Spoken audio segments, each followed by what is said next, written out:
T rex versus spinosaurus. दोस्तों वैसे तो आप लोगों ने मेरे चैनल के ऊपर बहुत सी ऐसी वीडियोस देखी होंगी जो कि एक्सटिंक्ट एनिमल से रिलेटेड हैं, लेकिन दोस्तों आज की इस वीडियो के अंदर हम लोग डायनासोर्स के बारे में बात करेंगे। T rex versus spinosaurus. दोस्तों डायनासोर्स की इस स्पीस में टी रेक्स और स्पाइनोसॉरस को आपस में लड़ा दिया जाए तो कौन जीतेगा?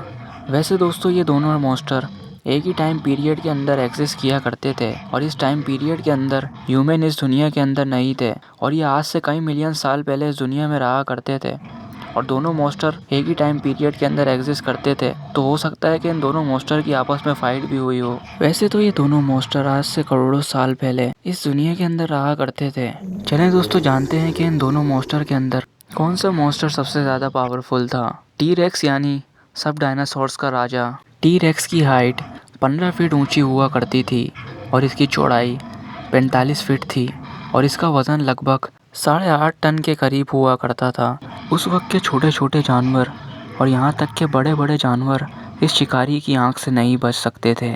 जहाँ पर दूसरे जानवर रात को नहीं देख पाते थे, वहाँ टी रेक्स की तरफ एक एडवांटेज ये जाता था कि ये रात को अपने शिकार को देख लिया करता था और इसकी सबसे खतरनाक बात इसके जबड़े हुआ करते थे जिनकी बाइट फोर्स 8000 पाउंड के करीब हुआ करती थी। आप इसको इस तरह समझ सकते हैं कि ये किसी लैंड क्रूजर गाड़ी को बीच में से काट ले तो उसके 2 टुकड़े हो जाएं।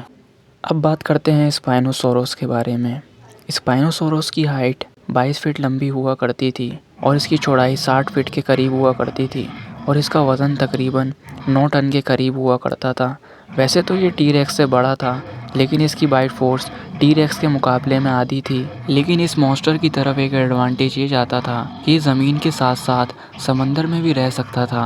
अब बात करते हैं कि इन दोनों मॉन्स्टर को अगर आपस में लड़ा दिया जाए तो कौन जीतेगा। वैसे तो टी रेक्स साइज़ के अंदर स्पाइनोसॉरस से छोटा था, लेकिन इसकी मस्कुलर बॉडी और इसकी बाइट फोर्स बहुत ज़्यादा हुआ करती थी जिससे ये उस वक्त 90% एनिमल का शिकार किया करता था। और अगर नज़र डालें स्पाइनोसॉरस पे तो स्पाइनोसॉरस समंदर का राजा था। तो ये कह सकते हैं कि अगर स्पाइनोसॉरस समंदर के अंदर मौजूद है तो टी रेक्स इसका कुछ भी नहीं बिगाड़ सकता, लेकिन जैसे ही ये समंदर के अंदर से बाहर आता है तो मे बी टी रेक्स जो कि ज़मीन का राजा था तो हो सकता है कि ये इसका बुरा हाल कर देता हो।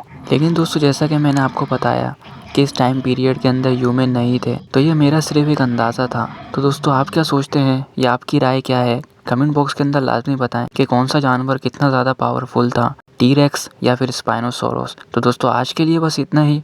उम्मीद करता हूँ आज की वीडियो आपको पसंद आई होगी। अगर आप इसी तरह से इन्फॉर्मेटिव वीडियो देखना चाहते हैं तो अभी हमारे चैनल को सब्सक्राइब कर लें और हमारी वीडियो को ज़्यादा से ज़्यादा लाइक किया करें। दोस्तों मिलते हैं नेक्स्ट वीडियो के अंदर, जब तक के लिए अल्लाह हाफिज़।